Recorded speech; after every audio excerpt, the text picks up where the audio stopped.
अल्हम्दुलिल्लाहि रब्बिल आलमीन वस्सलातु वस्सलामु अला सय्यिदिल अंबिया वल मुरसलीन।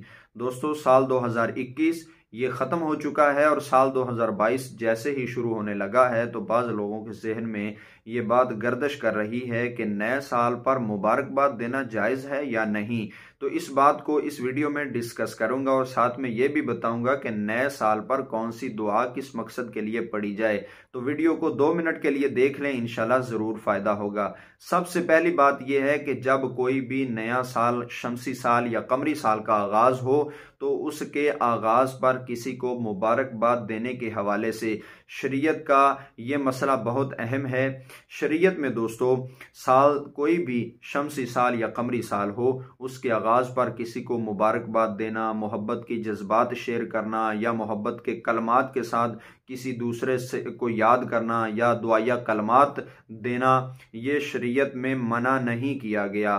और ना ही शरीयत में नए साल को सेलिब्रेट करना जायज़ किया गया है और ना ही इससे मना किया गया है। और मुफ्तियान कराम फरमाते हैं कि जब कोई मसला ऐसा हो कि जिसमें ना ही मुमानियत साबित हो और ना ही उसका जवाज़ साबित हो तो फिर वो काम मुबाह हो जाता है, यानी उसके करने या ना करने में कोई सवाब या गुनाह का मामला नहीं रहता।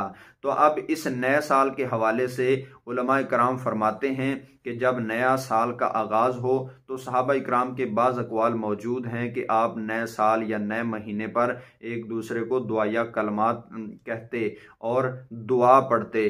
तो उसके हवाले से दोस्तों ये मुबाह है। अगर आप किसी को शमसी साल 2022 की मुबारकबाद दे देते हैं और साथ में दुआया कलमात के साथ उसको याद करते हैं या मोहब्बत भरे जज्बात शेयर करते हैं तो इसमें शरन कोई ममानियत नहीं है।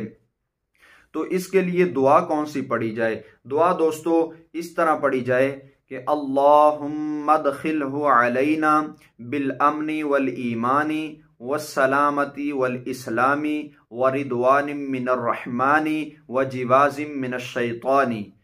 अल्लाह, इस नए साल को मेरे लिए अमन व अमान, सलामती और इस्लाम और अपनी रिज़ा और शैतान की पनाह के साथ दाखिल फरमा। इस दुआ को नए साल के आगाज़ पर आप पढ़ सकते हैं और ये सहाबा कराम के अक़वाल से ये दुआ साबित है। तो इस तरह दुआया कलमात या मोहब्बत के जज्बात एक दूसरे के साथ शेयर करना शरअन कोई मना नहीं है, यह मुबाह काम है। ना ही इसको सेलिब्रेट करने का कोई हुक्म है और ना ही इससे मना किया गया है, बल्कि आप किसी को इसकी मुबारकबाद दे देते हैं तो उसमें कोई गुनाह नहीं, अगर नहीं भी देते तो भी इसमें कोई ऐसा मसला नहीं है। वल्लाहु आलम बिस्सवाब। अस्सलामु अलैकुम व रहमतुल्लाहि व बरकातुहू।